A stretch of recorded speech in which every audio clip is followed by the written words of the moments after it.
personal feedback that I have on my presentation is overall the students enjoyed it because they could go at 2, 3 o'clock in the morning and just take the exam and the workshop.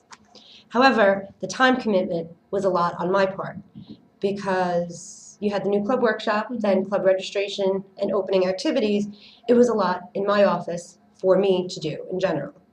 So I would suggest next year having a graduate student assist in the process because you have to upload, you have to do the GPA checks, then you have to upload to Adobe Connect and hope it's working that day. Then you have to upload to Blackboard, check it to make sure they took the test. If they did not pass, which we saw, about 12 of mine didn't, you have to re-add them because you can only take the test once. Then once all that is done, then we review all the paperwork, and then we have to send a letter out that they're approved. Right. But overall, I think they got the message.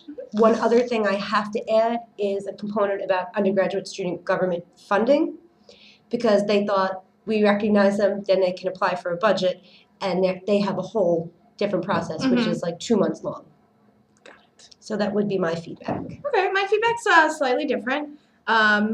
You know, the student feedback was positive. They loved that they could take it whenever they wanted, that it worked in their schedule, that it was a shorter period of time. Our workshops used to be half an hour, 45 minutes, and now they were doing it in 15 to 20. Okay. I think that they really liked that it was shorter and that they were able to do it on their own time and that it was private so that they didn't have to meet everyone and that they could do it for themselves.